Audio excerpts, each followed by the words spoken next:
세상에 남편이 집안을 거덜내서 겨우 이혼을 해줬더니 그 시어머니랑 시누이가 뻔뻔하게 이민 가방을 끌고 그 여자 집에 들이닥친 거 있죠. 아들이 쫓겨난 줄도 모르고 녀나 이제부터 며느리 등골 빼먹으면서 살겠다고요. 그 여자가 그날 어떻게 했는지 그 얘기가 정말 기가 막혀요. 평온했던 일상에 균열이 가는 것은 거창한 사건부터 시작되지 않는다.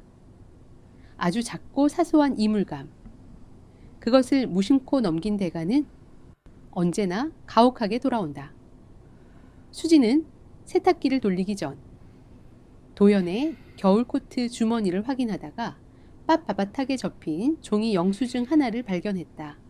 평소 영수증을 모으는 성격이 아닌 남편이기에 호기심이 일었다. 손가락으로 조심스럽게 종이를 펼친 수진의 미간이 미세하게 좁혀졌다. 이체 내역서였다. 그것도 평소 생활비나 경조사비라고 하기엔 단위가 제법 큰 금액이 알 수 없는 계좌로 송금된 기록이었다.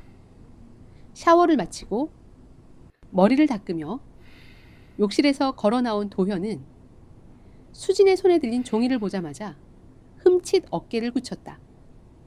그의 시선이 허공을 빠르게 맴돌았다. 수진이 부드럽지만 뼈가 있는 목소리로 송금 내역에 대해 묻자 도현은 애써 입꼬리를 끌어올리며 과장된 여유를 부렸다. 예전부터 알고 지내던 직장 동료가 급하게 돈이 필요하다고 해서 빌려주었다는 핑계였다. 그의 변명은 지나치게 장황했고 눈동자는 수진과 눈을 맞추지 못한 채 자꾸만 바닥을 향했다. 수진은 그 어색한 태도에 묘한 위화감을 느꼈지만 워낙 사람을 좋아하고 거절을 못하는 남편의 성격을 알기에 가벼운 핀잔을 주는 것으로 대화를 마무리했다. 그때는 몰랐다. 그 종이 한 장이 앞으로 다가올 거대한 파멸의 아주 작은 조각에 불과했다는 사실을. 며칠 뒤 수진과 도현은 시어머니 순자의 부름을 받고 시댁으로 향했다. 현관문을 열고 들어서자마자 매콤하고 묵직한 된장찌개 냄새가 코를 찔렀지만 집안의 공기는 숨을 쉬기 어려울 정도로 무겁게 가라앉아 있었다. 식탁에는 순자와 시누이 혜진이 미리 자리를 잡고 앉아 누군가를 기다리듯 팔짱을 끼고 있었다. 두 사람의 매서운 눈빛은 마치 신문실의 취조관을 연상케 했다. 도연은 분위기를 띄우기 위해 식탁에 반찬을 나르며 부지런히 움직였지만 수지는 짐짓 침착한 태도로 자리에 앉아 묵묵히 수저를 챙겼다. 식사가 반쯤 진행되었을 무렵 순자가 숟가락을 식탁 위에 거칠게 내려놓으며 본론을 꺼냈다. 혜진이 이번에 서울로 직장을 옮기게 되었는데 낡은 월세방에서는 도저히 살 수 없으니 번듯한 전셋집을 구해야 한다는 이야기였다. 순자의 시선은 자신의 딸이 아닌 맞은편에 앉은 며느리 수진을 향해 날카롭게 꽂혔다. 순자는 가족이라면 응당 서로 돕고 살아야 하는 것이 아니냐며 수진이 결혼 전부터 모아둔 비상금과 적금을 깨서 혜진의 전세 보증금을 보태라는 억지를 부리기 시작했다. 말끝에는 항상 며느리로서의 도리를 운운하는 무거운 압박이 꼬리표처럼 붙어 있었다. 수지는 입안의 밥알이 모래알처럼 까끌까끌해지는 것을 느꼈다. 그녀는 침착하게 물을 한 모금 마신 뒤 감정의 동요를 완벽하게 숨긴 차가운 목소리로 대답했다.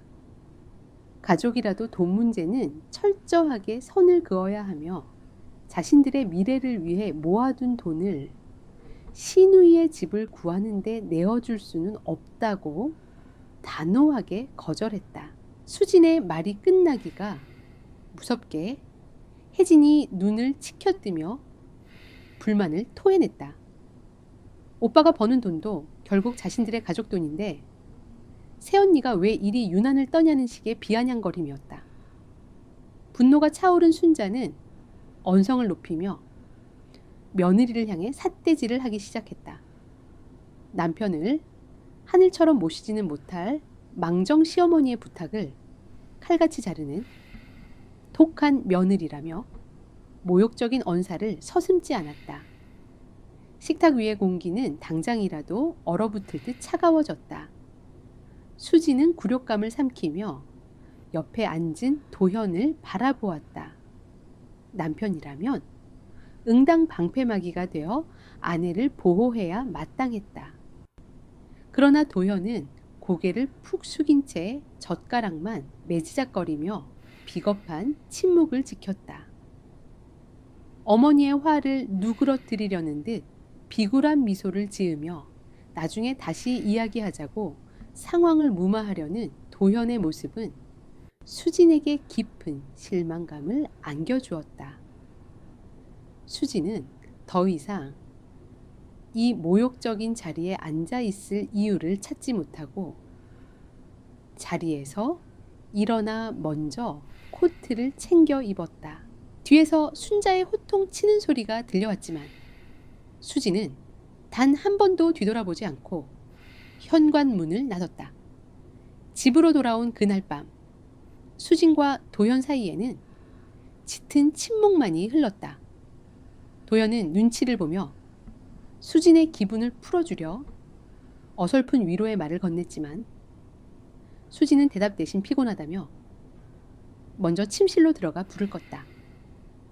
캄캄한 방 안에서 수진은 쉽게 잠을 이루지 못하고 뒤척였다. 남편의 유약함과 시댁의 무례함이 머릿속을 맴돌며 가슴을 짓눌렀다. 시간이 얼마나 흘렀을까? 건조하고 차가운 새벽 공기에 눈을 뜬 수지는 옆자리가 비어있음을 깨달았다. 도연의 옹이는 이미 식어 있었다. 거실로 물을 마시러 나가려던 수지는 베란다 쪽에서 새어나오는 희미하고 푸르스름한 빛을 발견하고 발걸음을 멈췄다. 창밖에 짙은 어둠 속에서 도현이 쪼그려 앉아 있었다. 그의 굽은 등은 몹시 떨리고 있었고 스마트폰 화면에서 뿜어져 나오는 차가운 불빛이 그의 창백하고 일그러진 얼굴을 기괴하게 비추고 있었다. 수지는 본능적으로 불길한 예감에 사로잡혀 소리 없이 베란다 문을 열고 그에게 다가갔다. 도연은 누군가 다가오는 것조차 눈치채지 못한 채 숨을 헐떡이며 화면 속 숫자들만 미친 듯이 내려보고 있었다. 그의 눈동자는 공포와 절망으로 완전히 초점을 잃은 상태였다. 수진의 시선이 자연스럽게 도연이 쥐고 있는 스마트폰 화면으로 향했다. 붉은색과 파란색 숫자들로 어지럽게 채워진 주식 애플리케이션 화면 한가운데 굵고 선명한 글씨의 팝업 창이 떠 있었다. 반대 매매 실행 통보 및 미수금 발생 안내. 그것은 단순한 손실이 아니었다. 수진의 심장 박동이 불규칙하게 요동치며 등줄기를 타고 서늘한 한기가 폭포수처럼 쏟아져 내렸다. 평온했던 결혼 생활의 밑바닥이 완전히 붕괴되는 순간이었다. 수지는 얼어붙은 듯 서서 자신을 낯선 사람처럼 올려다보는 도연의 경악에 찬 두 눈을 말없이 내려다보았다. 거대한 파국이 이미 그들의 목을 조르고 있었다. 어둠이 짙게 깔린 베란다. 수지는 망령처럼 웅크린 남편의 등 뒤로 소리 없이 다가갔다. 도연이 미쳐 인기척을 느끼고 반응하기도 전에 그녀는 차갑게 굳은 손을 뻗어 그의 파르르 떨리는 손에서 스마트폰을 매몰차게 낚아챘다. 손에서 유일한 생명줄이라도 빼앗긴 사람처럼 도연의 어깨가 크게 움찔하며 튀어올랐다. 그가 고개를 돌려 수진과 눈을 마주친 순간 그의 얼굴은 이미 산 사람의 것이 아니었다. 핏기가 완벽하게 가신 창백한 뺨과 공포로 확장된 동공이 그의 절망적인 상태를 대변하고 있었다. 수진의 시선은 남편의 얼굴을 지나쳐 손에 쥐어진 작은 화면으로 향했다. 화면을 가득 채운 파란색 숫자들은 현실의 것이 아닌 듯 기괴하게 보였다. 마이너스라는 기호 뒤에 붙은 숫자는 두 사람의 안온했던 미래를 통째로 집어삼키고도 남을 만큼 거대하고 폭력적이었다. 수지는 숫자의 단위를 속으로 몇 번이나 다시 세어보았다. 도무지 믿기지 않는 현실 앞에서 분노조차 일지 않았다. 그저 벼락을 맞은 것처럼 온몸의 피가 차갑게 식어내리는 기분이었다. 이게 다 뭐야? 수진의 입에서 흘러나온 목소리는 억양조차 없는 기계적인 음성이었다. 분노를 넘어선 차가운 심연에서 끌어올린 듯한 건조한 물음표였다. 도연은 입술을 달싹거렸지만 변명조차 제대로 뱉어내지 못한 채 바닥을 기듯 수진의 다리 쪽으로 쓰러졌다. 그리고는 망설임 없이 바닥에 무릎을 꿇었다. 여보, 내가 미쳤었어. 내가 잠깐 어떻게 됐었나 봐. 도연의 목소리는 형편없이 갈라져 있었다. 그는 수진의 바짓단 끝을 생명줄처럼 부여잡고 짐승이 우는 듯한 끔찍한 소리를 내며 흐느끼기 시작했다. 그의 입에서 쏟아져 나오는 진실은 화면 속의 숫자보다 훨씬 더 참담하고 파괴적이었다. 남편은 10년 넘게 회사를 다니며 차곡차곡 쌓아두었던 퇴직금을 가족 몰래 미리 정산받았다고 자백했다. 그리고 그 거액의 돈을 오직 한탕을 노린 주식 파생 상품에 전부 밀어 넣었다는 것이었다. 도현은 눈물과 콧물로 얼굴을 엉망으로 만든 채 애처로운 변명을 늘어놓았다. 예전 직장 동료였던 성구가 무조건 2배로 불려주겠다는 고급 정보를 주었다며 자신은 그저 수진을 호강시켜주고 싶은 마음에 그 말을 믿었을 뿐이라고 억울함을 호소했다.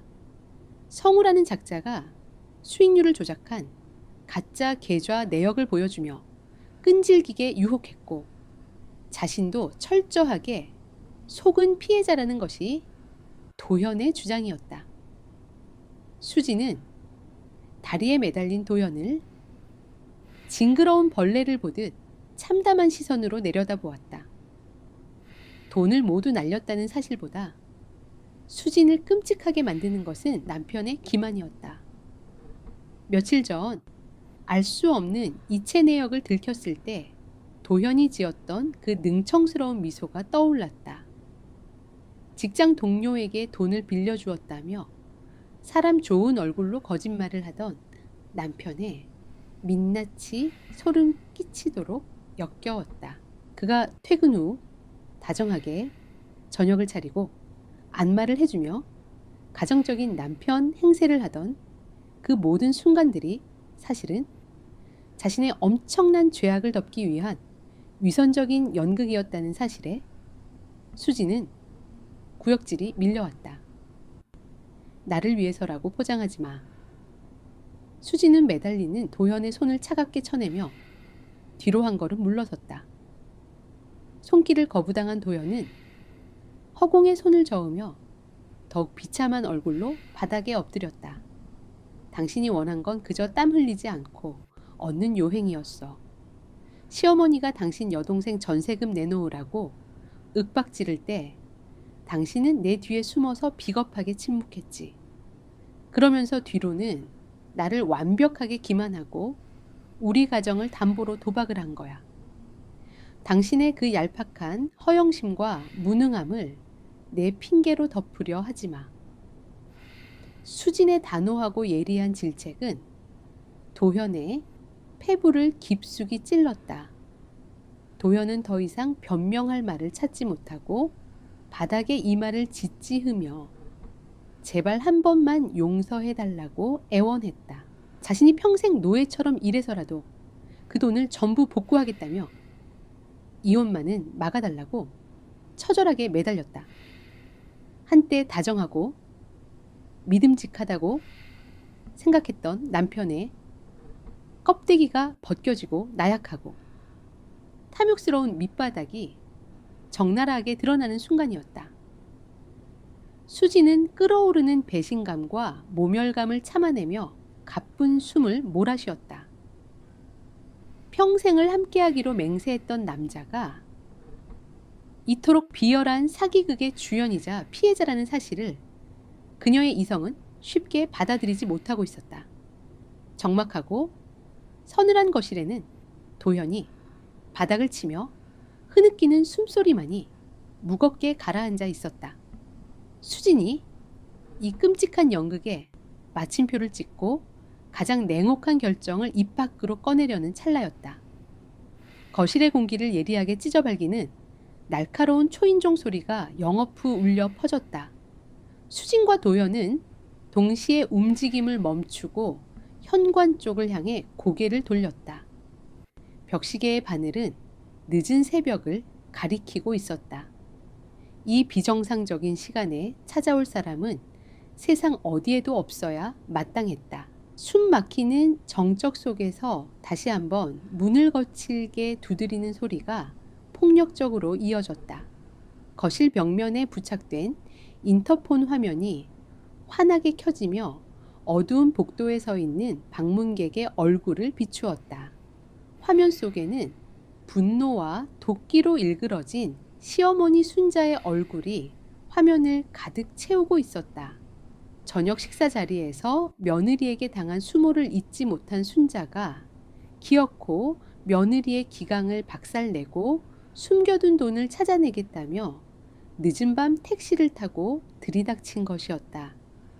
인터폰 너머로 당장 문을 열라며 악을 쓰는 순자의 앙칼진 목소리가 희미하게 새어 들어왔다. 도현은 사색이 되어 무릎을 꿇은 채 석상처럼 얼어붙었다. 자신의 치명적인 비밀과 가장 초라한 밑바닥을 어머니에게 들킬지도 모른다는 공포가 그의 숨통을 조이고 있었다. 수지는 파멸의 통보서와도 같은 남편의 스마트폰을 손에 꽉 쥔 채 서늘하게 가라앉은 눈빛으로 굳게 닫힌 현관문을 노려보았다. 안에서는 남편의 배신이 악취를 풍기고 있었고 밖에서는 시어머니의 광기가 문을 두드리고 있었다. 그녀의 견고했던 세계가 완전히 무너져 내리는 거대한 폭풍의 전조가 거실을 집어삼키고 있었다. 수지는 천천히 현관문을 향해 무거운 발걸음을 내디뎠다. 고요한 새벽 공기를 찢는 거친 숨소리와 함께 현관문이 신경질적으로 열렸다. 문이 완전히 젖혀지기도 전에 시어머니 순자는 어깨를 밀어붙이며 집 안으로 우악스럽게 쳐들어왔다.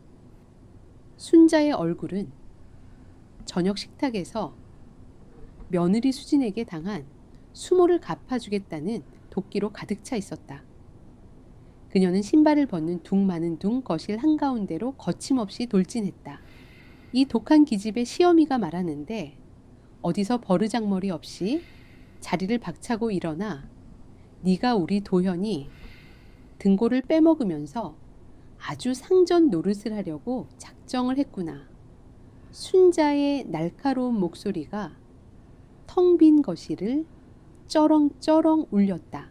그러나 며느리의 길을 꺾어 놓으려던 순자의 기세는 거실의 풍경을 마주한 순간 차갑게 얼어붙었다. 어둠이 차에 가시지 않은 베란다 앞 바닥에 납작 엎드린 채 파들파들 떨고 있는 아들 도현의 모습이 그녀의 시야에 들어왔기 때문이다. 도현은 눈물과 콧물로 엉망이 된 얼굴을 두 손으로 감싼 채 죄인처럼 몸을 웅크리고 있었다. 그 곁에는 수진이 차가운 대리석 조각상처럼 무표정하게 서서 그를 내려다보고 있었다. 순자는 믿을 수 없다는 듯 두 눈을 부릅뜨고 아들을 향해 황급히 다가갔다. 그녀의 목소리는 분노를 넘어선 경악으로 심하게 떨렸다. 도도연아, 너 지금 여기서 뭐 하는 짓이냐? 하늘 같은 남편이 왜 여편네 발밑에 무릎을 꿇고 있어 당장 일어나지 못해. 순자는 아들의 팔을 거칠게 잡아 끌었지만 도현은 바닥에 뿌리를 내린 듯 꿈쩍도 하지 않았다. 오히려 고개를 숙인 채 어머니의 손길을 필사적으로 피하려 했다. 자신의 가장 비참한 밑바닥을 어머니에게 들켰다는 수치심과 공포가 그를 마비시키고 있었다. 순자는 이 기괴한 상황을 이해할 수 없어 분노의 화살을 수진에게 돌렸다. 그녀는 수진을 향해 삿대질을 해대며 저주에 가까운 폭언을 쏟아냈다. 내년이 우리 아들한테 무슨 짓을 한 거야? 감히 내 아들을 이렇게 쥐 잡듯이 잡아 집구석에 남편을 이렇게 모욕 주고 네가 무사할 줄 알아. 순자가 당장이라도 수진의 머리채를 휘어잡을 듯 험악한 기세로 달려들었다. 그러나 수진은 한치의 물러섬도 없이 순자의 눈을 똑바로 응시했다. 수진의 눈동자는 얼음장처럼 차갑고 흔들림이 없었다. 그녀는 순자의 폭언이 끝나기를 조용히 기다린 후 손에 쥐고 있던 도현의 스마트폰을 순자의 발밑으로 던지듯 내려놓았다. 스마트폰 화면은 여전히 시퍼런 절망의 숫자들을 토해내고 있었다. 어머님, 제가 도현 씨를 무릎 꿇린 게 아닙니다. 도현 씨 스스로 지은 죄가 무거워 저러고 있는 겁니다. 수진의 목소리는 너무나도 차분해서 오히려 섬뜩하게 들렸다. 순자는 바닥에 떨어진 스마트폰을 의아한 표정으로 내려다보았다. 수진은 한치의 흔들림 없이 잔인한 진실을 낱낱이 해부하기 시작했다. 어머님 귀한 아들이여. 며칠 전 직장 동료 핑계를 대더니 기어코 수천만 원에 달하는 제 퇴직금을 몽땅 당겨받았습니다. 그리고 그 피 같은 돈을 주식 파생 상품이라는 도박판에 털어넣고 하루아침에 허공으로 날려버렸죠. 저기 화면에 찍힌 마이너스 숫자가 어머님 아들이 빚어낸 성과입니다. 순자의 동공이 지진이라도 난 듯 격렬하게 흔들렸다. 그녀는 덜덜 떨리는 손으로 스마트폰을 집어들어 화면을 확인하려 했으나 돋보기 없이 흐릿한 눈으로도 화면을 가득 채운 절망적인 수치를 읽어낼 수 있었다. 순자의 입술이 파랗게 질리며 다리가 풀려 바닥에 털썩 주저앉았다. 방금 전까지 며느리를 향해 불을 뿜던 위세는 온데간데 없이 사라지고 현실을 부정하듯 멍한 표정으로 허공만 응시할 뿐이었다. 수지는 주저앉은 순자와 엎드린 도현을 번갈아 보며 서늘한 선고를 내렸다. 어머님이 오늘 저녁 식탁에서 그토록 당당하게 요구하셨던 아가씨, 전세금 도현 씨가 날려먹은 그 돈이면 충분하고도 남았을 겁니다. 저는 더 이상 이 비겁한 남자와 끊임없이 제 희생을 강요하는 시댁을 감당할 이유가 없습니다. 수진의 입에서 이혼이라는 단어는 나오지 않았지만 그녀의 태도는 이미 남보다 못한 사람을 대하듯 완벽하게 단절되어 있었다. 도현은 그제야 정신을 차린 듯 짐승처럼 울부짖으며 수진의 바지가랑이를 다시 부여잡았다. 그는 자신이 미쳤었다며 어떻게든 돈을 벌어올 테니 제발 자신을 버리지 말아달라고 처절하게 애원했다.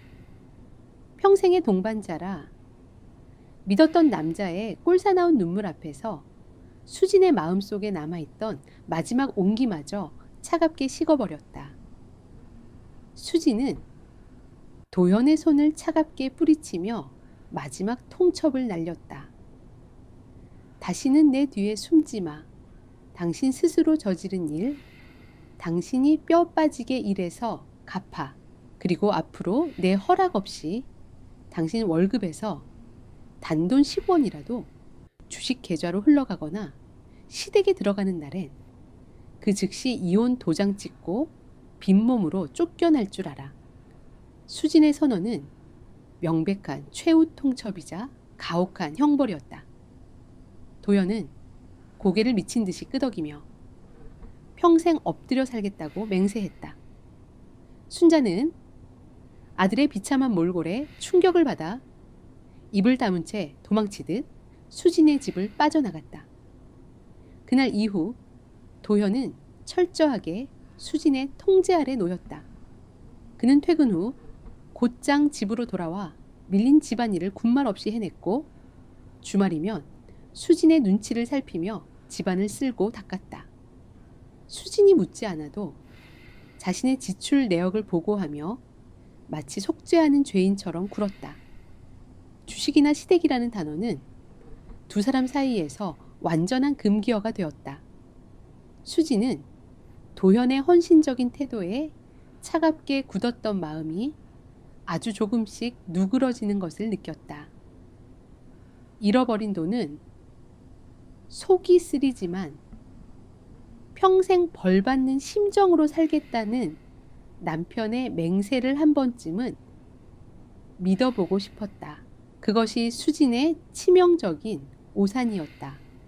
평화로운 일상이 몇 달간 지속되며 수진의 경계가 느슨해질 무렵이었다.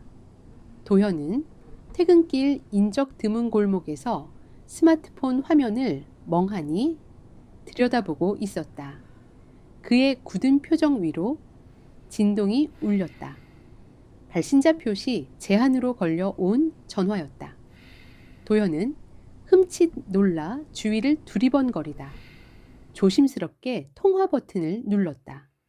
수화기 너머로 익숙하고도 소름 끼치는 목소리가 들려왔다. 도현아, 나 성우다. 내가 잃어버린 내 돈 확실하게 찾아줄 방법 알아냈어.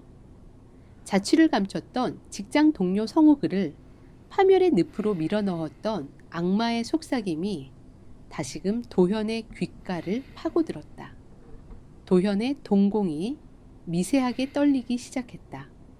수진에 대한 속죄와 두려움으로 억눌러 왔던 그의 마음속 깊은 곳 잠들어 있던 탐욕의 악마가 스멀스멀 고개를 쳐들기 시작했다. 거절해야 마땅한 그 유혹 앞에서 도현의 손은 이미 통화 종료 버튼을 누르지 못하고 허공을 헤매고 있었다. 평화로웠던 수진의 집안에 다시 한번, 아니 이전보다 훨씬 더 거대하고 파괴적인 파국이 조용히 또아리를 틀기 시작했다. 수진의 서늘한 감시 아래 도현은 완벽하게 길들여진 죄인처럼 행동했다. 퇴근 후 회식은 일절 거절했고 집안일을 도맡아 하며 수진의 눈치를 살폈다. 주말이면 땀을 뻘뻘 흘리며 대청소를 하고 수진이 피곤한 기색이라도 보이면 안마를 해주며 비굴할 정도로 다정하게 굴었다. 수진은 도현의 그런 모습을 보며 한순간에 어리석은 탐욕이 낳은 대가를 치르고 있다고 믿었다. 잃어버린 수천만 원의 퇴직금은 뼈 아프지만 남편이 뼈저리게 후회하고 평생 속죄하며 살겠다는 맹세를 지킨다면 이 결혼 생활을 유지할 수 있을 거라 생각했다. 하지만 그것은 수진의 뼈 아픈 오판이었다. 어느 날 저녁 식사를 마친 후 주방에서 설거지를 하던 도현의 입에서 미세한 콧노래가 새어나왔다. 수진은 소파에 앉아 텔레비전을 보다가 무심코 고개를 돌렸다. 고무장갑을 낀 도현의 뒷모습은 평소와 다를 바 없었지만 그가 콧노래를 부르며 접시를 닦는 모습은 묘하게 이질적이었다. 며칠 전부터 도현의 행동에는 미묘한 변화가 생겼다. 멍하니 허공을 응시하며 입꼬리를 실룩거리거나 화장실에 들어가는 시간이 유독 길어졌다. 수지는 그저 도현이 회사에서 좋은 일이 생겼거나 억눌렸던 기분이 조금씩 나아지는 것이라 여기며 대수롭지 않게 넘겼다. 그러나 도연의 그 미소 뒤에는 추악한 비밀이 숨겨져 있었다.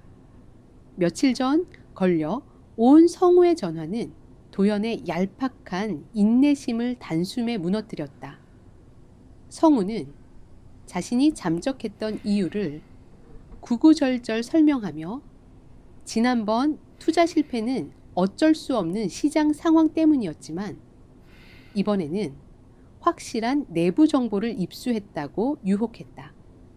성우는 스마트폰 메시지로 자신의 통장 내역과 고배당 수익률이 찍힌 캡처 화면을 끊임없이 전송했다. 화면 속에는 지난번 잃었던 돈의 몇 배에 달하는 금액이 찍혀 있었다. 도연은 처음에는 단호하게 거절하며 전화를 끊으려 했으나 눈앞에 아른거리는 붉은색 수익률 숫자는 이미 그의 이성을 마비시키고 있었다. 이번이 진짜 마지막 기회야. 나도 내 돈 다 넣었어. 너한테 미안해서 특별히 알려주는 거야. 원금만 회수하고 빠지자니까. 성우의 달콤한 속삭임은 도연의 귓가를 맴돌며 그를 미치게 만들었다. 도연은 수진에게 무릎 꿇고 빌던 그날의 수치심과 처가, 식구들 앞에서 고개를 숙여야 하는 모멸감을 한 번에 씻어버릴 수 있다는 헛된 망상에 빠져들었다. 결국 도현은 수진의 눈을 피해 성우를 다시 만났고 그의 화려한 언변과 조작된 수익 증명서에 완전히 홀려버렸다. 도현은 다시 한번 주식 파생 상품이라는 금단의 열매에 손을 뻗었다. 하지만 도현에게는 투자할 돈이 없었다. 퇴직금은 이미 전부 날아갔고 수진의 철저한 관리에 월급 통장마저 묶여 있었다. 도현의 초조함은 극에 달했다. 돈을 구하지 못하면 이 눈앞에 굴러온 황금 동아줄을 놓쳐버릴 것만 같았다. 그 무렵 수진의 회사 로비에 불청객이 들이닥쳤다. 수진이 점심 식사를 위해 1층으로 내려가던 중 날카롭고 신경질적인 목소리가 로비를 울렸다. 새언니 나야, 나 신우이 혜진이었다. 화려한 명품 로고가 크게 박힌 가방을 들고 수진의 직장 동료들이 뻔히 쳐다보는 로비 한가운데서 수진을 소리쳐 부르는 혜진의 얼굴에는 수치심이라곤 찾아볼 수 없었다. 수진은 동료들의 시선을 피하며 황급히 혜진을 로비 구석으로 끌고 갔다. 여기서 지금 뭐 하는 짓이에요? 수진이 차갑게 묻자 혜진은 당연하다는 듯 팔짱을 끼며 뻔뻔하게 대꾸했다. 내가 오죽하면 새언니 회사까지 찾아왔겠어. 엄마가 저번에 오빠한테 그렇게 한 소리 듣고 충격받아서 알아놓으셨잖아. 언니가 우리 오빠 돈줄 다 쥐고 흔든다며. 나 전세금 모자란 거 알잖아. 언니가 좀 빌려줘. 나중에 이자 쳐서 갚을게. 수지는 기가 막혀 헛웃음이 나왔다. 남편이 수천만 원을 날리고 무릎을 꿇은 지 불과 몇 달 지나지 않았다. 그런데 시어머니와 시누이는 도현의 도박, 사실은 알지도 못한 채 그저 수진이 독하게 돈을 움켜쥐고 시댁을 무시한다고만 여기고 있었다. 혜진이 들고 있는 명품 가방의 가격만 수백만 원을 호가했다. 자신의 허영심을 채우기 위해 며느리의 피땀 흘려 모은 돈을 요구하는 시댁의 뻔뻔함에 수지는 치가 떨렸다. 빌려줄 돈 한 푼도 없습니다. 아가씨, 전세금은 아가씨가 벌어서 구하세요. 그리고 다시는 내 직장 찾아와서 행패 부리지 마세요. 다음번엔 경찰 부르겠습니다. 수지는 매몰차게 돌아섰고 뒤에서 혜진의 악에 바친 욕설이 들려왔지만 수지는 뒤돌아보지 않았다. 시댁에 대한 환멸과 남편에 대한 불신이 겹치며 수진의 속은 새까맣게 타들어갔다. 그날 밤 도현은 평소보다 늦게 퇴근했다. 수진이 잠든 것을 확인한 도현은 고양이처럼 발소리를 죽이고 서재로 들어갔다. 그의 눈동자는 붉게 충혈되어 있었고 입에는 식은땀이 맺혀 있었다. 서랍을 뒤지던 도현의 손끝이 수진의 명의로 된 집문서와 인감도장이 보관된 금고에 닿았다. 도현은 떨리는 손으로 금고 비밀번호를 눌렀다. 수진이 언젠가 무심코 알려주었던 비밀번호가 맞물리며 철컥 소리와 함께 금고 문이 열렸다. 도현은 집문서와 인감도장을 꺼내 들고 어둠 속에서 짐승처럼 숨을 몰아쉬었다. 수진의 명의로 된 아파트를 담보로 제2금융권에서 거액의 대출을 받아 투자를 강행하기로 결심한 것이다. 성우의 말대로 단기간에 원금을 회수하고 배당금으로 이자를 갚으면 수진이 눈치채기 전에 모든 것을 제자리로 돌려놓을 수 있다는 미친 확신에 사로잡혀 있었다. 도현은 인감도장을 주머니에 깊숙이 찔러 넣으며 스스로를 합리화했다. 이것은 수진과 시댁 모두에게 당당해지기 위한 어쩔 수 없는 선택이라고. 서재의 작은 스탠드 불빛이 도현의 일그러진 그림자를 벽면에 길게 드리웠다. 수진을 향한 비겁한 맹세는 휴지 조각처럼 버려졌고 도현은 기어코 가족의 숨통을 조일 파멸의 버튼을 누르고 말았다. 수진의 명의로 된 집문서를 담보로 거액의 대출을 받은 도현은 곧바로 성구가 알려준 주식 계좌로 그 돈을 전부 이체했다. 처음 며칠 동안은 성우의 말대로 꿈같은 배당금이 통장에 꽂혔다. 도현의 눈앞에 펼쳐진 숫자는 그의 허영심과 불안을 마약처럼 잠재웠다. 그는 며칠 만에 수백만 원의 수익이 찍힌 계좌를 보며 화장실 병이 위에 앉아 소리 없는 환호성을 질렀다.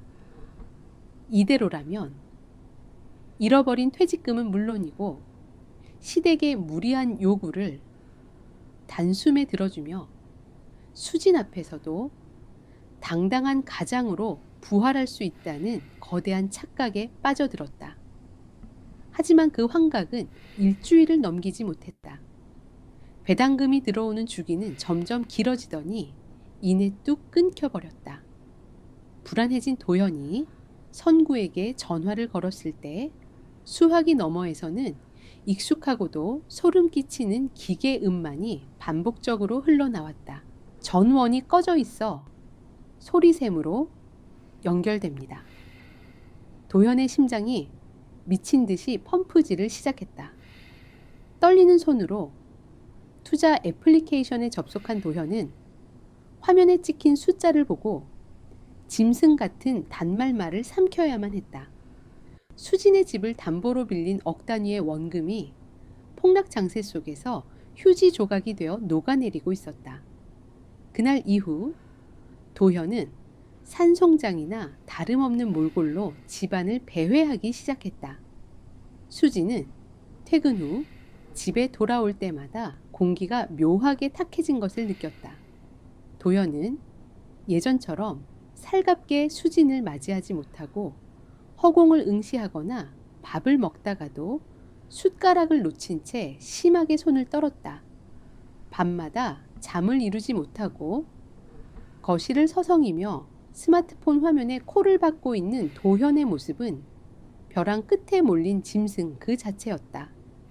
그의 눈동자는 핏발이 서 있었고 수진과 눈을 마주칠 때면 화들짝 놀라 시선을 바닥으로 처박기 일쑤였다.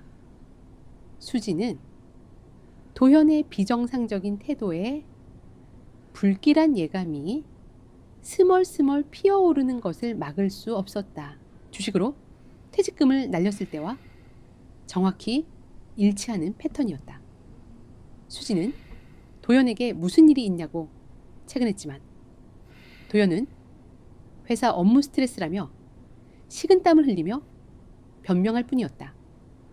그러나 수진의 의심은 확신으로 굳어가고 있었다. 도연이 옷을 갈아입기 위해 안방 화장실에 들어갔을 때 수진은 침대 밑으로 굴러들어간 빈 소주병을 발견했다. 남편은 몰래 술을 마시며 무언가를 견뎌내고 있었다. 수진은 도연이 출근한 사이 서재를 뒤지기 시작했다. 무언가 단단히 잘못되어 가고 있다는 직감이 수진의 등줄기를 서늘하게 만들었다. 서랍을 뒤지던 수진의 시선이 금고 다이얼에 머물렀다.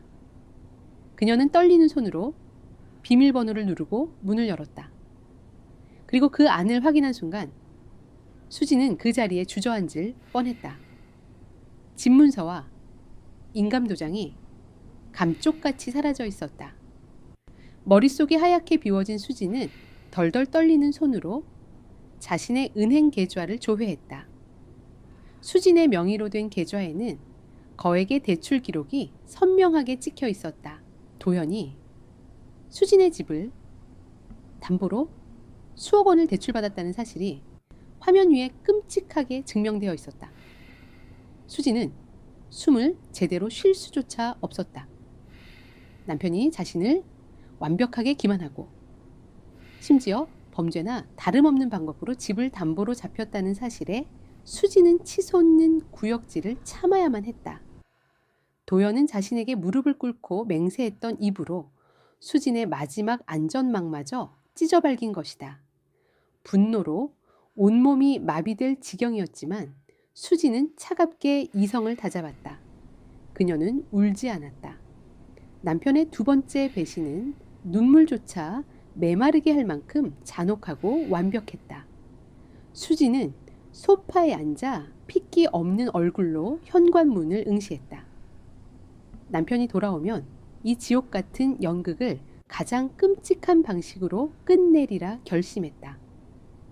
해가 지고 어둠이 깔릴 무렵 도연이 현관 비밀번호를 누르고 들어왔다. 도연은 거실에 불도 켜지 않은 채 소파에 앉아있는 수진을 발견하고 흠칫 놀랐다. 집안의 공기는 마치 팽팽하게 당겨진 활시위처럼 위험하고 날카로웠다. 수진의 시선은 도연의 얼굴을 관통할 듯 차가웠고 그녀의 손에는 무언가 단단히 쥐어 있었다. 도연 씨. 수진의 목소리는 너무나 고요해서 오히려 등골이 서늘해졌다.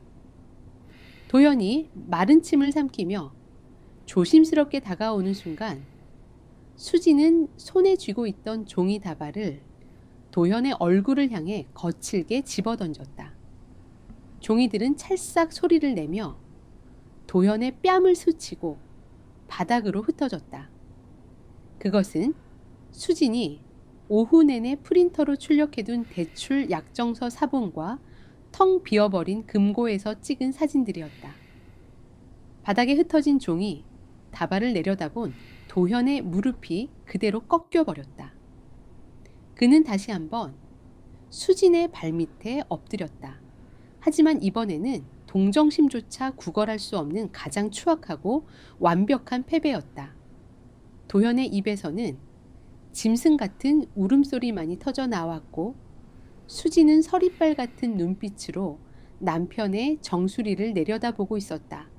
폭풍의 눈 한가운데서 모든 것을 끝낼 진짜 지옥이 입을 벌리고 있었다. 거실의 공기는 무거운 납덩이처럼 짓눌려 있었다. 도연은 바닥에 흩어진 대출, 약정서 사본과 인감도장의 사진들을 파르르 떨리는 손으로 쓸어 담으려 애썼다. 그의 호흡은 턱끝까지 차올라 거칠게 흔들렸고 동공은 길을 잃은 짐승처럼 사방을 헤매고 있었다. 수지는 소파에 꼿꼿하게 앉아 자신의 발밑에서 허둥지둥 서류를 주워 모으는 남편의 정수리를 서늘한 시선으로 내려다보았다. 불과 몇 달 전 퇴직금을 몽땅 날리고 살려달라며 무릎을 꿇었던 남자의 비참한 모습이 그 자리에 고스란히 겹쳐 보였다. 당신이 내 집문서에 손을 대 수진의 입에서 흘러나온 음성은 분노로 떨리지 않았다.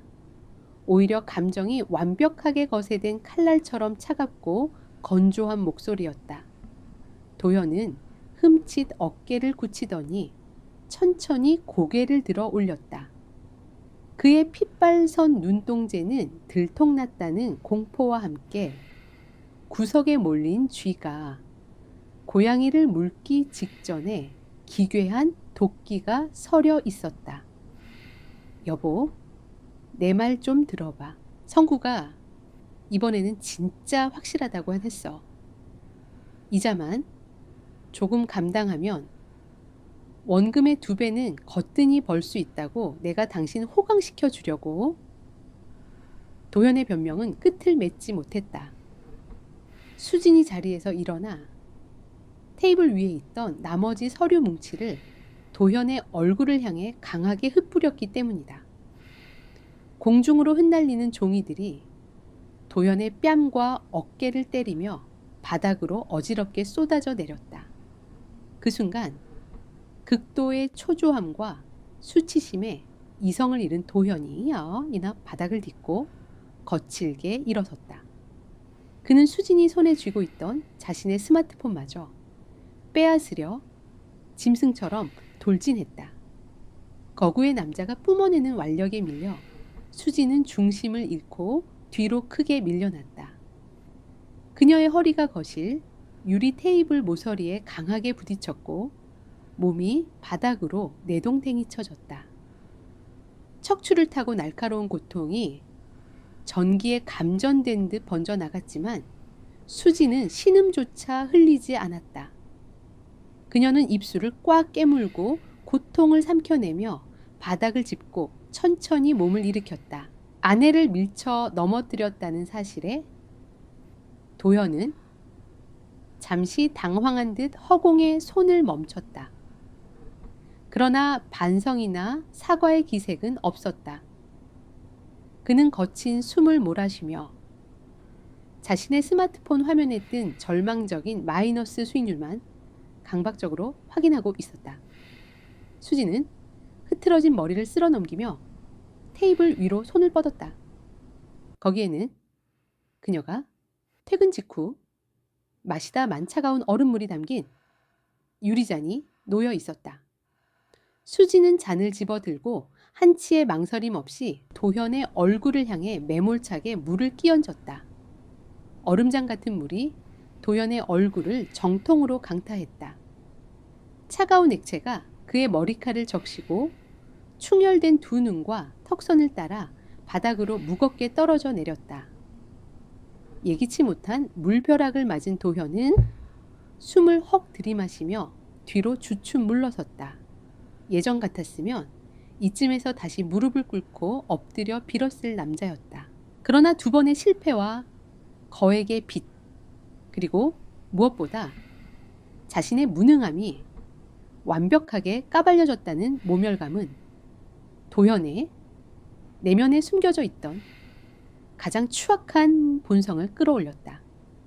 얼굴에 묻은 물기를 거칠게 닦아낸 도현은 2 주먹을 꽉 쥐고 목에 핏대를 세운 채 악에 받친 목소리로 소리를 지르기 시작했다. 이게 다 누구 때문인데? 내가 왜 미친놈처럼 대출까지 받아서 주식에 목을 맸는지 알아. 도현의 눈에는 분노의 눈물이 고여 있었다. 그는 가슴을 쾅쾅 치며 수진을 향해 저주를 퍼부었다. 당신이 혜진이 전세금만 순순히 내줬어도 내가 이런 짓까지는 안 했어. 우리 어머니가 그렇게 사정하는데도 피도 눈물도 없이 단칼에 거절하고 매사 당신 명의로 된 이 집에서 나를 얹혀 사는 무능한 놈 취급하면서 매일 숨통을 조인 건 당신이잖아. 내 가족을 벌레 보듯 무시하는 당신 콧대 한번 꺾어보려고 나도 번듯하게 돈 벌어서 큰 소리 쳐보려고 그랬다. 왜? 자신의 탐욕과 범죄를 아내의 탓으로 돌리는 도현의 궤변은 끔찍할 정도로 역겨웠다. 남편으로서의 책임감도 인간으로서의 최소한의 양심도 남지 않은 발악이었다. 처가에서 보태준 돈과 수진이 결혼 전부터 밤낮 없이 일해 마련한 아파트였다. 시댁은 그 집에 숟가락 하나 얹지 않았으면서도 당연하다는 듯 며느리의 재산을 탐냈고, 남편이라는 작자는 그것을 막아 주기는커녕 아내의 등에 비수를 꽂은 것도 모자라 적반하장으로 억지를 부리고 있었다. 도연의 그 알량한 자격지심과 가부장적인 허영심의 민낯을 확인한 순간 수진의 마음속에 남아있던 일말의 연민과 미련조차 완벽하게 증발해버렸다. 화조차 나지 않았다. 그저 지독한 오물통을 들여다본 듯한 깊은 혐오감만이 가슴을 채웠다. 수지는 물을 뚝뚝 흘리며 씩씩거리는 도현에게 천천히 다가갔다. 그리고 도현이 내뿜는 열기와 분노가 무색해질 만큼 서리발처럼 차갑고 단호한 목소리로 입을 열었다. 당신의 그 얄팍한 자격지심과 탐욕이 만들어낸 쓰레기 같은 변명터는 안 들어. 수지는 도연의 눈을 똑바로 응시하며 턱을 치켜들었다. 그녀의 등 뒤로 짙은 어둠이 내린 거실에 창밖 풍경이 그림자처럼 펼쳐져 있었다. 그것은 돌이킬 수 없는 완벽한 종말의 풍경이었다. 내 집문서 훔쳐다 낸 빚 당신이 당신 목숨을 팔아서라도 알아서 갚아.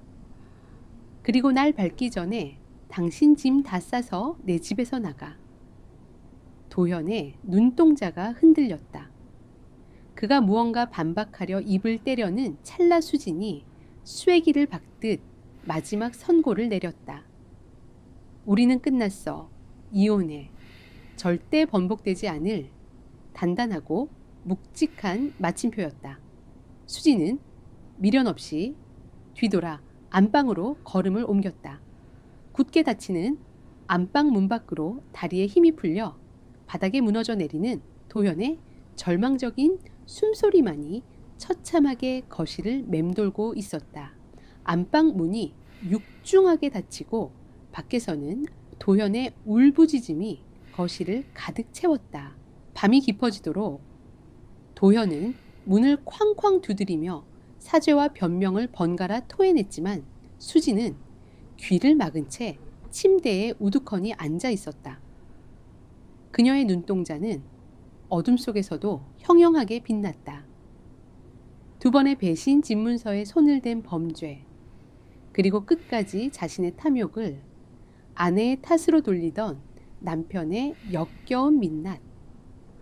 수진의 머릿속에는 오직 이 지옥 같은 결혼 생활을 가장 빠르고 냉혹하게 끊어내겠다는 단 하나의 목표만이 자리 잡고 있었다. 다음 날 아침 수진이 안방 문을 열고 나왔을 때 거실은 폭풍이 휩쓸고 간 폐허 같았다. 도연은 소파 아래 웅크린 채 핏발선 눈으로 밤을 지사은 듯 초췌한 몰골이었다. 수지는 그를 벌레 보듯 무시하며 식탁 위로 서류 봉투 하나를 던지듯 내려놓았다. 도장 찍어. 합의 안 하면 네가 내 인감도장 훔쳐서 대출받은 사문서 위조랑 사기죄로 형사 고소할 거야. 감방에서 빚 갚을래? 아니면 깔끔하게 도장 찍고 나갈래? 도현의 얼굴이 사색이 되었다. 수진의 목소리에는 일말의 타협의 여지도 없었다. 도현은 덜덜 떨리는 손으로 이혼 서류를 집어들었다. 자신이 저지른 짓이 명백한 범죄임을 알고 있기에 형사고소라는 단어 앞에서 그는 무기력하게 무너져 내렸다. 도현은 눈물을 뚝뚝 흘리며 펜을 쥐고 자신의 이름 옆에 떨리는 서명을 남겼다. 수지는 서류를 낚아채듯 거두어들이며 차갑게 덧붙였다. 네가 내 집 담보로 받은 빚 어떻게든 네 선에서 다 정리해. 그리고 네 차랑 네가 차고 있는 그 시계 다 팔아서 내가 입은 정신적 피해 보상금으로 내놔. 안 그러면 진짜 소송 갈 테니까. 며칠 후 법원 복도는 서늘한 냉기로 가득 차 있었다. 도현은 수진의 뒤를 졸졸 따르며 짐승처럼 애원했다. 자신이 평생 노예처럼 벌어서 빚을 갚을 테니 제발 한 번만 용서해달라고 시댁 식구들 얼굴을 어떻게 보냐며 매달렸다. 하지만 수진은 얼음장처럼 차가운 얼굴로 도현의 손길을 매몰차게 뿌리쳤다. 그녀는 법원 로비에 서서 도현이 중고차 딜러를 불러 자신이 타고 다니던 차의 키를 넘기고 예물로 받았던 명품 시계마저 중고 명품 샵 직원의 손에 넘겨 현금을 받아내는 과정을 끝까지 감시했다. 도현이 굴욕감에 입술을 깨물며 건넨 위자료 명목의 현금 뭉치를 수지는 감정 없는 기계처럼 자신의 가방에 쓸어 담았다. 도현은 이제 빈털터리가 되었다. 수억 원의 대출 이자는 매달 그의 목을 조여올 것이고 그에게 남은 것은 절망적인 현실뿐이었다. 수진의 집에서 마지막 짐을 싸서 쫓겨나던 날 도현은 커다란 캐리어 2개를 끌고 현관에 섰다. 수진은 팔짱을 낀 채 현관에 서서 그의 뒷모습을 냉정하게 지켜보고 있었다. 다시는 내 눈앞에 나타나지 마. 수진의 마지막 인사는 짧고 차가웠다. 도현의 어깨가 들썩였지만 그는 차마 고개를 돌리지 못하고 도망치듯 현관문을 나섰다. 문이 닫히는 순간 수진은 깊은 안도의 한숨을 내쉬었다. 지난 몇 년간 자신을 짓눌렀던 무거운 짐을 마침내 벗어던진 기분이었다.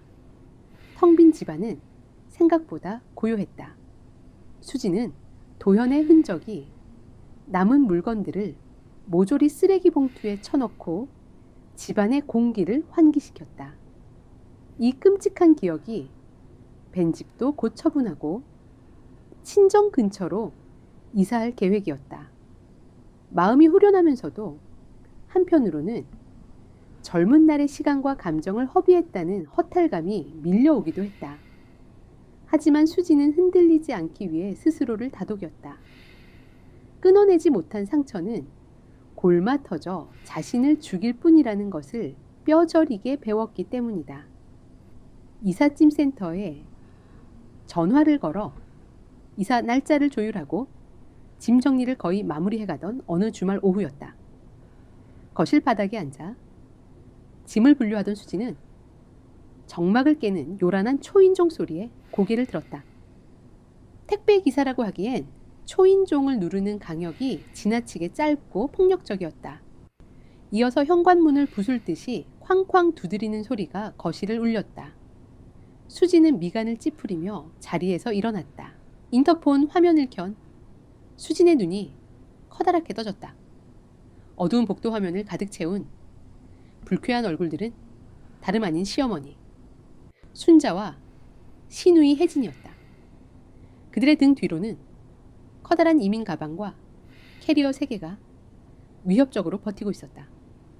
도현과 이혼 서류에 도장을 찍고 완벽하게 남남이 된 지 불과 몇 주 지나지 않은 시점이었다. 도현이 자신의 몰락을 시댁에 숨겼을 것이라는 짐작은 했지만 이혼한 며느리의 집에, 그것도 어마어마한 짐가방을 끌고 들이닥친 시댁 식구들의 모습은 수진의 상식을 완전히 벗어난 기괴한 풍경이었다. 수진의 심장 박동이 빨라지며 현관문 손잡이를 쥔 손에 힘이 들어갔다. 끝난 줄 알았던 악몽의 잔재가 가장 뻔뻔하고 기형적인 형태로 수진의 문 앞까지 기어와 있었다. 인터폰 화면 속 굳게 닫힌 현관문을 향해 순자가 신경질적으로 삿대질을 해댔다.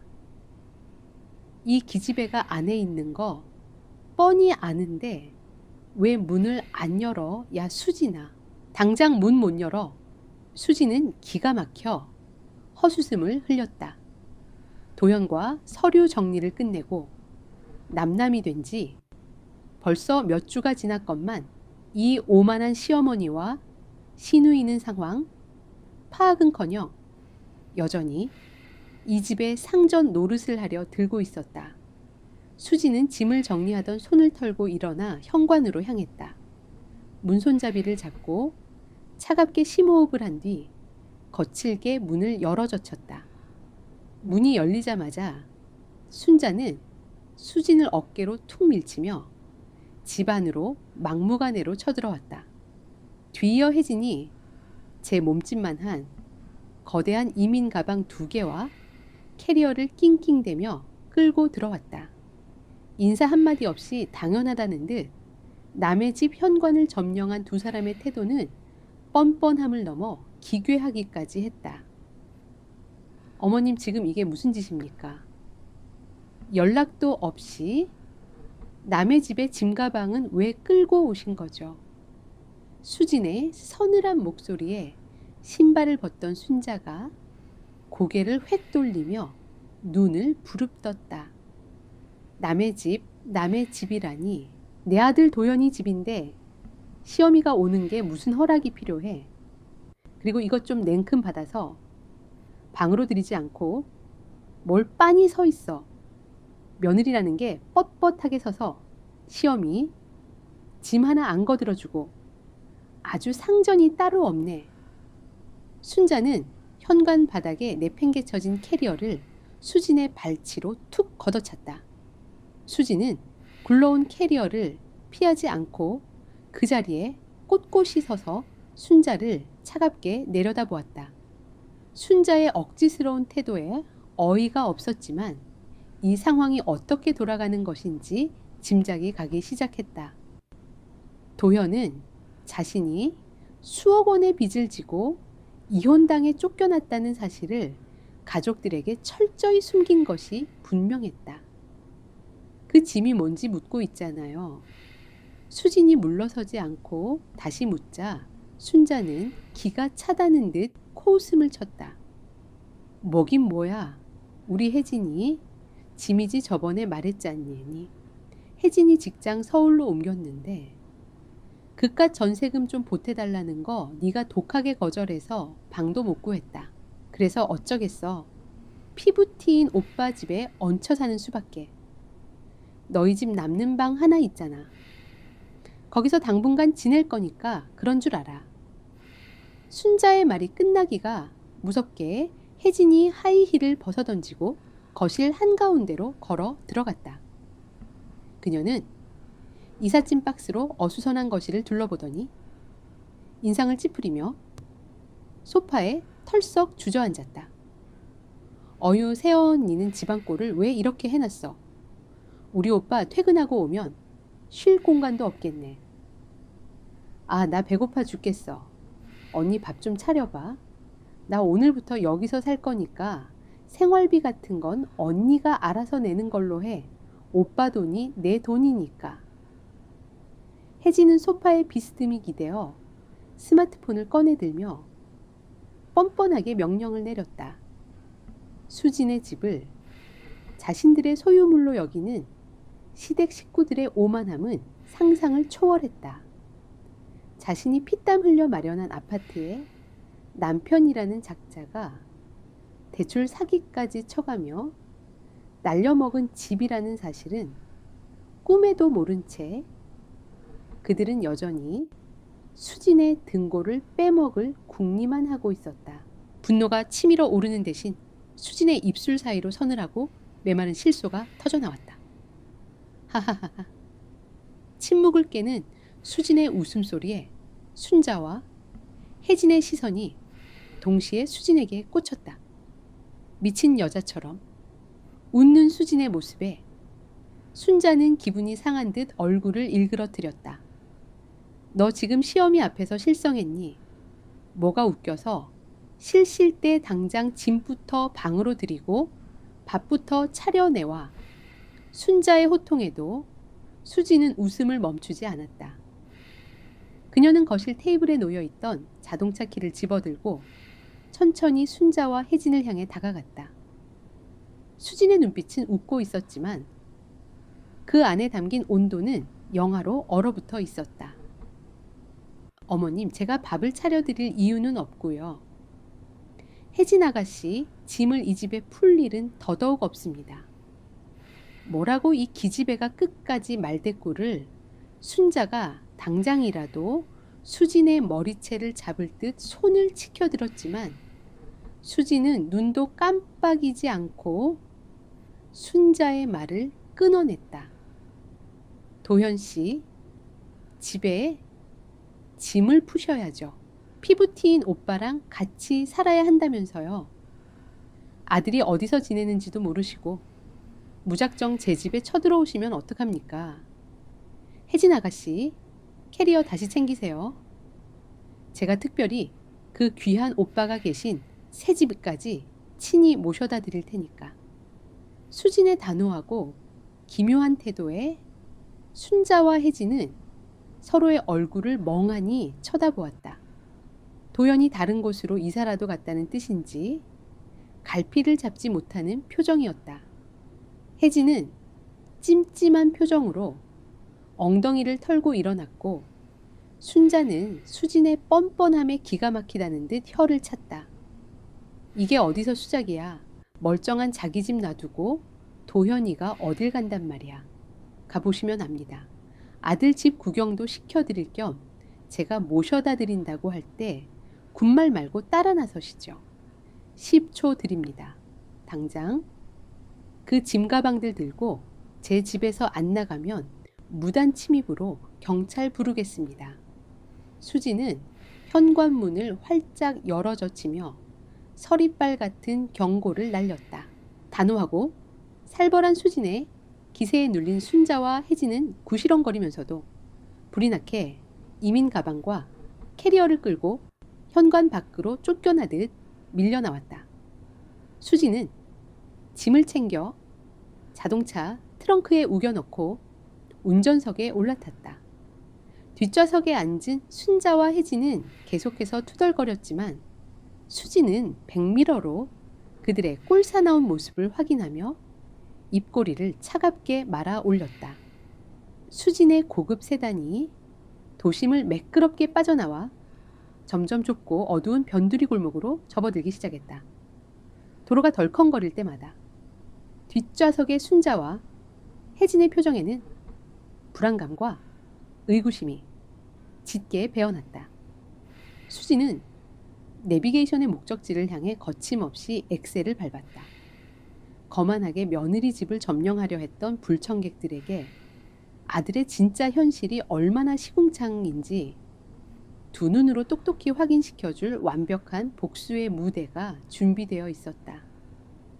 수진의 자동차가 멈춰 선 곳은 도저히 사람이 사는 곳이라고 믿기 어려운 낡고 음습한 골목길이었다.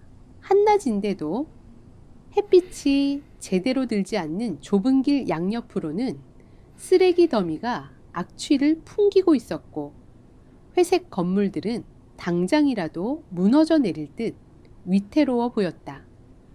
혜진은 차창 밖으로 펼쳐진 풍경을 보며 경하게 찬 목소리로 물었다. 언니 여기 뭐야? 무슨 이런 달동네가 다 있어. 오빠가 설마 이런 데에 산다는 건 아니지? 수지는 대답 대신 차 시동을 끄고 차분하게 문을 열었다. 그녀는 트렁크에서 혜진의 거대한 이민 가방과 캐리어를 꺼내 흙먼지가 쌓인 바닥에 내려놓았다. 순자와 혜진은 마지못해 차에서 내렸지만 명품으로 치장한 그들의 모습은 주변 환경과 기괴할 정도로 어울리지 않았다. 따라오세요. 도연 씨가 어머니랑 아가씨를 애타게 기다리고 있을 겁니다. 수지는 앞장서서 이응이응 고시원이라는 낡은 간판이 걸린 건물로 들어섰다. 건물 입구에서부터 퀴퀴한 곰팡이 냄새와 눅눅한 먼지 냄새가 코를 찔렀다. 삐걱거리는 계단을 오르자 양옆으로 사람 한 명이 겨우 지나갈 수 있는 좁은 복도가 나타났다. 빼곡하게 늘어선 낡은 방문들은 마치 감옥의 독방문처럼 음산하고 위압적인 분위기를 풍겼다. 세상에 이게 무슨 냄새야? 사람이 사는 곳 맞아. 혜진이 코를 틀어막으며 구역질을 참는 신용을 했다.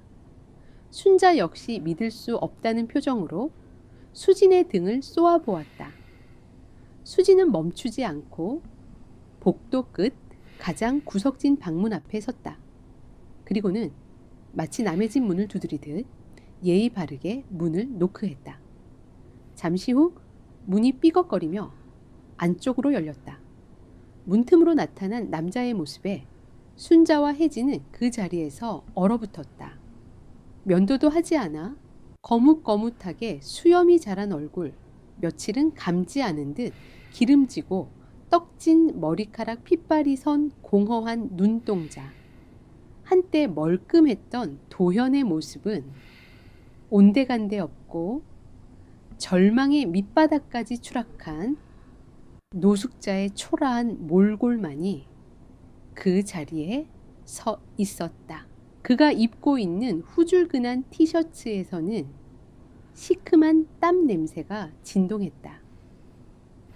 엄마 혜진아, 너희가 여길 어떻게 해?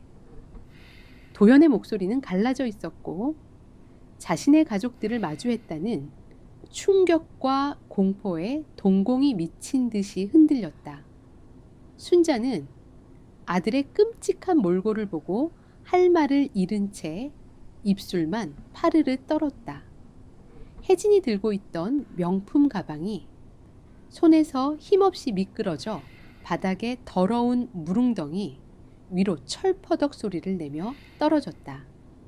도현아, 이게 대체 무슨 꼴이야?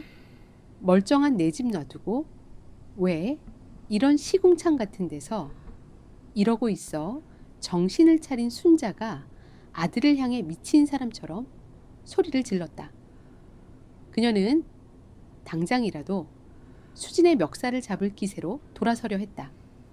그러나 순자의 손이 수진의 옷깃에 닿기도 전에 수진이 먼저 순자의 손목을 강하게 낚아챘다. 어머님, 제가 분명히 말씀드렸죠. 도현 씨 집에 짐을 푸시라고. 여기가 바로 어머님 귀한 아들이 새로 장만한 별장입니다. 수진은 순자의 손목을 뿌리치듯 거칠게 밀어냈다. 균형을 잃은 순자가 휘청거리며 복도 벽에 등을 부딪혔다.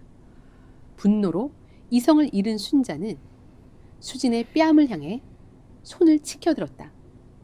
이 독사 같은 연 네가 우리 아들한테 무슨 짓을 했기에 애가 이 꼴이 된 거야. 내가 오늘 너를 그냥. 순자의 손바닥이 수진의 뺨을 향해 날아오는 찰나였다. 수진은 눈 하나 깜빡하지 않고 그 손길을 가볍게 피하며 오히려 순자의 어깨를 강하게 밀쳐냈다.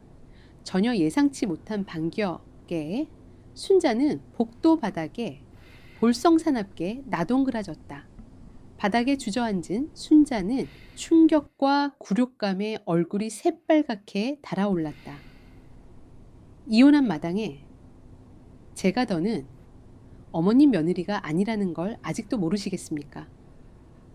수진의 차가운 목소리가 좁은 복도를 얼어붙게 만들었다.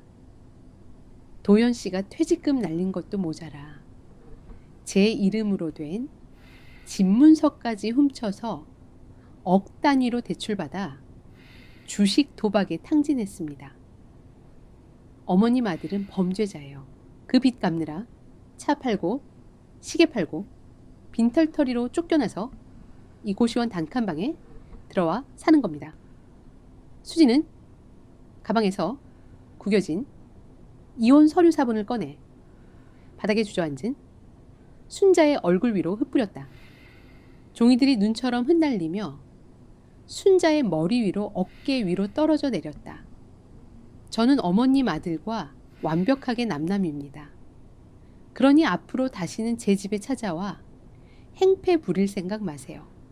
어머님 소원대로 이제 혜진 아가씨는 피부 튀인 오빠랑 이 좁디 좁은 방에서 오순도순 사이좋게 살면 되겠네요. 짐은 저기 복도 끝에 뒀으니 알아서 챙겨 들어가시고요. 수지는 마지막 말을 남기고 한치의 미련도 없이 뒤돌아섰다. 뒤에서 순자의 악에 바친 울음소리와 혜진의 절규, 그리고 도현의 처절한 흐느낌이 뒤섞여 끔찍한 불협화음을 만들어냈지만 수지는 단 한 번도 뒤돌아보지 않았다. 고시원의 눅눅하고 어두운 계단을 내려오는 수진의 발걸음은 그 어느 때보다 가볍고 단단했다. 자신을 짓누르던 지긋지긋한 악연의 고리를 마침내 제 손으로 완벽하게 끊어낸 순간이었다. 복도 끝에서 울려 퍼지는 그들의 비명은 수진의 새로운 인생을 위한 축포나 다름없었다. 수진의 등이 고시원의 어두운 복도 저편으로 완전히 사라진 후에도 그곳에는 지옥도를 방불케 하는 세 사람의 절규만이 끈질기게 메아리쳤다. 순자는 더러운 복도 바닥에 주저앉아 가슴을 치며 통곡했다. 자신의 금지옥엽 같던 아들이 범죄제 빈털터리가 되어 시궁창 같은 곳에서 살고 있다는 현실을 도저히 받아들일 수 없었다. 그녀의 저주 섞인 울음은 독사 같은 며느리를 향한 원망과 아들의 어리석음에 대한 분노, 그리고 이제는 자신들에게 닥쳐올 비참한 미래에 대한 공포가 뒤섞여 있었다. 혜진은 더러운 물웅덩이에 처박힌 양아차 자신의 명품 가방을 망견자실한 표정으로 내려다보다 이내 신경질적으로 발을 구르며 도현의 등을 주먹으로 내리치기 시작했다. 오빠 미쳤어. 어떻게 나한테 이럴 수가 있어. 내 전세금은커녕 이제 우리 다 길바닥에 나앉게 생겼잖아. 이 무능한 인간아, 가족의 연대 따위는 애초에 존재하지 않았다. 각자의 이기심과 탐욕으로 뭉쳐있던 허울뿐인 가족관계는 절대적인 파산 앞에서 추악한 민낯을 드러내며 서로를 물어뜯기 시작했다. 도현은 어머니와 여동생의 비난과 원망을 온몸으로 받아내며 그저 바닥에 엎드려 짐승처럼 흐느낄 뿐이었다. 그들의 다툼과 울음소리는 낡은 고시원 건물을 위태롭게 흔들었고 옆방 사람들의 짜증 섞인 욕설이 벽을 타고 넘어왔지만 그들에게는 아무것도 들리지 않았다. 같은 시각 수지는 자신의 차를 몰아 친정집으로 향하고 있었다. 고시원의 음습한 공기와 악취가 여전히 코끝에 맴도는 듯했지만 창문을 열고 들어오는 시원한 밤바람이 그 불쾌한 기억들을 깨끗하게 씻어내 주었다. 라디오에서는 잔잔한 클래식 음악이 흘러나왔고 수지는 오랜만에 느껴보는 완전한 해방감에 입가에 옅은 미소를 띄었다. 친정집에 도착하자 걱정스러운 얼굴의 부모님이 수진을 맞았다. 수진은 씩씩하게 웃으며 그동안의 마음고생을 털어놓듯 부모님 품에 안겼다. 어머니가 끓여주신 따뜻한 대추차를 마시며 수지는 지긋지긋했던 결혼 생활에 마침표를 찍고 돌아온 과정을 담담하게 이야기했다. 모든 이야기를 들은 아버지는 말없이 수진의 어깨를 두드려 주었고 어머니는 눈시울을 붉히면서도 잘했다며 딸의 선택을 지지해 주었다. 그날 밤 수지는 자신의 옛방 침대에 누워 깊고 편안한 잠에 빠져들었다. 꿈속에서 그녀는 더 이상 남편의 눈치를 보지도 시댁의 무례함에 상처받지도 않았다. 어둡고 긴 터널을 지나 마침내 마주한 평온이었다.